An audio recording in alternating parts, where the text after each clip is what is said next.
Welcome back, everybody. It's Jim Richards, your abstract neopop artist and neon Canadian. And video number one was already up to this point. This is number two of the process. I actually ran out of some yellow neon. What a crying shame here. So I got restocked up. Messy process. We're going to continue on with the painting.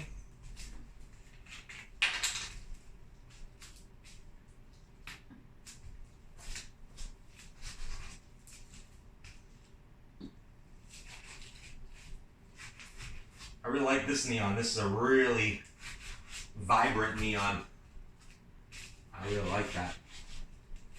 That's a really nice color, a really rich color. Now, right now, you're seeing a lot of emotion in the piece here.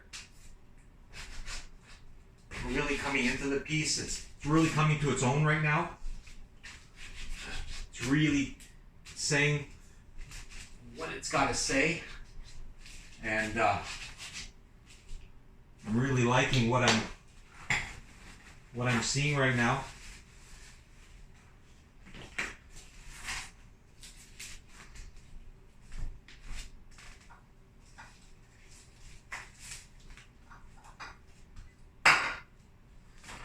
As I mentioned before, big fan of Yayoi Kusama, so I like to throw some elements of dots in there. Sometimes I use the spray paint with dots, sometimes mix it later with the painting, but I like to throw those elements in.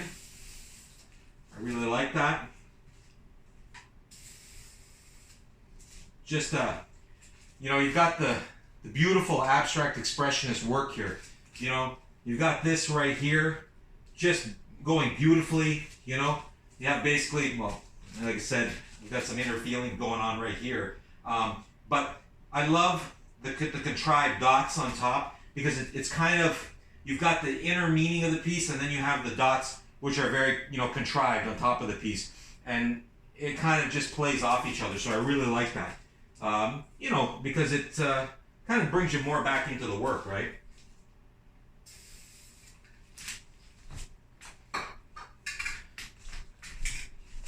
Trying to keep you in with the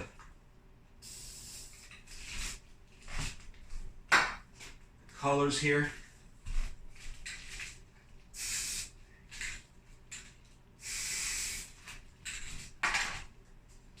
So the piece is really coming out beautifully. I really like what I'm seeing here. It's really coming along quite nicely. As I was talking about before, today, I had a lot of inner angst in me. I actually had some feelings inside and inner dreams and things like that, and I wanted to capture them today. So I didn't want to wait, and I think I'm doing a good job of that right here today. And sometimes when you have those thoughts, I want to get to a canvas right away because I want to capture it, just like I'm recording it here for you.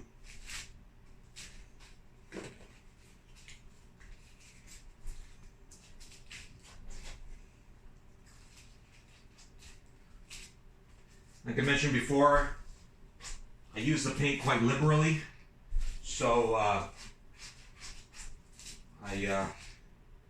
when I put it on, I make sure it's I got the exact type of emotion I'm feeling with the piece. Like that right there. That right there was an important an addition to the piece. I love how that blended in right there. I think what I just did right there really showed some confusion. In the angst and the confusion in the piece. Those were important elements right there.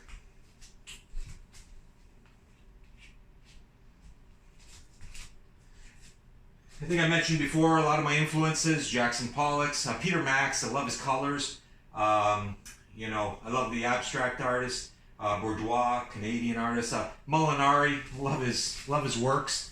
you know, very uniform, but you know, a lot of influences, you know, and being a Canadian artist, my major thing is I don't want to be part of the typical Canadian landscape painting or very, you know, stylistic type of Canadian painting. What I do is I create art for art. I don't create it for you know, because it matches a certain style or whatever thing. Because I believe real art is real emotion, and I think that's the biggest thing about creating is making sure that the emotion is in the piece. This shape I really like. It's a long shape of a canvas, and it's a really nice shape. I really like this shape because it really shows the drips. It shows the length. I really like my long strokes in the paint and how it flows downwards. So I really like this type of shape of painting.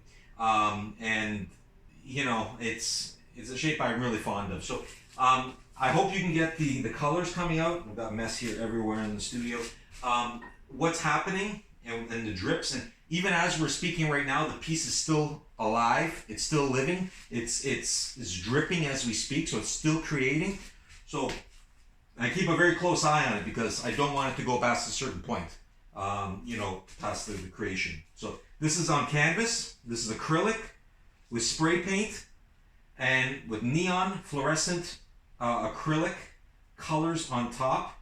And this is video number 2 of this piece. And I'm just going to pause the camera and come back for video number 3.